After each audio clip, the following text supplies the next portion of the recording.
I've covered almost exclusively SRB2 and its related mods and level packs for pretty much a year and a half at this point, and while I do adore the game, I want to expand into some other games before any chance of me doing other content disappears forever. Therefore, I'm going to experiment with this second type of video, where I'm going to be covering other games in an episodic format. Every episode, I'm going to cover one part of the game, no matter how long or short that section will be. So, depending on the game, each episode might be a bite-sized piece of Zakumon content I can squeeze in between my current expected content, or a marathon you can come back to in several parts. The first game I'll be covering with this format is the recently released Sonic Triple Trouble 16-bit remake, a fan project created by one Noah N. Copeland. I did a very short series from one of the earlier Sage demos, but with the full release here and everyone raving about it, I couldn't think of a better place to begin. And after a few problems with booting up the game, namely the decision to make the game boot up as a tiny window rather than a full-size screen, and then configuring to the right aspect ratio, we're able to start the adventure. From what I've heard online, Triple Trouble Remake, as I'll be referring to the game as from now on because the actual title is really long and unwieldy, features both a Sonic and Tails story and a Knuckles story that only unlocks after beating the game for the first time. So, with a very easy decision to make on whose story I'd start with, we get to see the introduction for the game.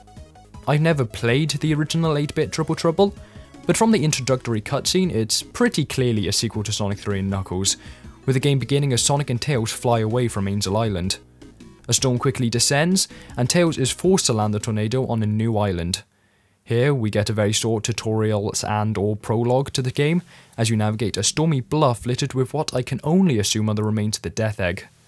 Both Sonic and Tails function pretty much identically to their Mania counterparts, with Sonic in particular having mastered the drop dash, but the brand new gimmick Triple Trouble offers is the ability to switch total control between the duo.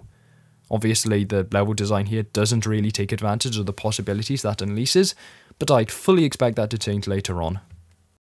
And to cap off this introduction to the game, we get our first, well, I hesitate to call it a boss fight, considering you immediately turn super and can defeat it in under half a minute, but you find one of Eggman's mechs lying in ruins, before it comes to life and fights you.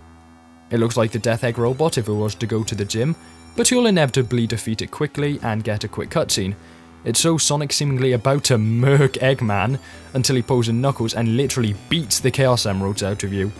He picks one up, but the rest disappear in a flash of light, and he takes this as a cue to leave, with Sonic and Tails following in hot pursuit.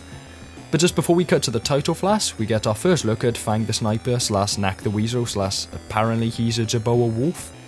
Considering he has no official 16-bit sprites, so we couldn't get the rip from Sonic 3 experience the rest of the cast has, he's looking right at home, which I think goes to show the quality of the 16-bit upgrade already. And with the title screen having passed and the game proper beginning, our first true zone is the oddly named Great Turquoise. Firstly, how can a colour be great? And secondly, the zone isn't even turquoise anyway, it's green, and definitely not a copy of Angel Island zone. You can very quickly see that out of all of the 16-bit games, the title of the Triple Trouble remake most often channels is Sonic 3, both in terms of its graphics and the level design being a lot more layered and explorative than the first two titles. This bandit is absolutely an inspiration for this bandit in SRB2, but you don't get long to explore this jungle before Fang appears on his one-wheeled motorbike and starts blasting, with his pop gun, which is a lot less potent here than in an SRB2 fight. Otherwise, the only thing he aims to do is try to perform vehicular manslaughter, but being a mini-boss in the first true zone of the game, he doesn't exactly have the speed to really achieve that. And with his defeat, we get to see a nice reference to the 8-bit games, where their end-of-act goalpost had an odd lottery system in play, where depending on who was displayed on the sign, you'd get a reward. I got a flicky, which gives you absolutely nothing. Don't let a Sonic fan remake be your introduction to gambling, kids. Fang gets some semblance of revenge when he knocks you down into Act 2 of the zone.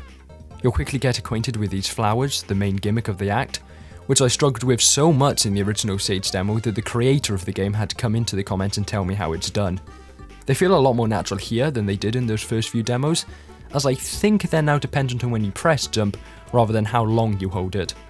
I've entered into the bonus stages twice, but considering that I'm complete ass at pinball, my performance wasn't particularly good in either attempt. I also found a special stage ring and entered my first special stage, which takes the form of a race against Fang to the Chaos Emerald, similar to Sonic Rush Adventure. Apparently, this is where Fang originally comes from, and browsing the Sonic wiki, each special stage takes on a different form, which is a bit of a shame because this is actually one of the better special stage designs out there. I mean, the bar isn't particularly high between Sonic 2's half-pipe and Sonic 1's whatever this is, but still. Another quick level, although it does transition to this beautiful cave setting later before we get to the fight the main boss of the zone.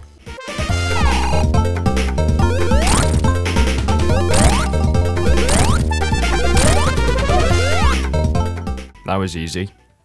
Sadly, I jest, because in actuality, that tiny turtle is not the main boss of the zone. The significantly larger turtle with shoulder-mounted mortises instead. You attack him by using these geysers and attacking his head, but there's a little strategy involved with how you can hit the mortars instead to disable his attacks. Honestly, I really like this boss, even if I don't like how their sprite gets twice as detailed when it's destroyed. But with it defeated, we can appreciate the really clean looking Act Clear screen and move on.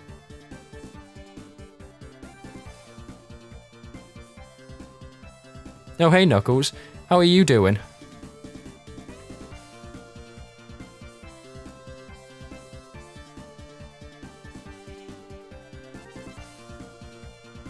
Son of a... Well, welcome to Sunset Park. I hope you enjoyed this new style of video I'm experimenting with, and so...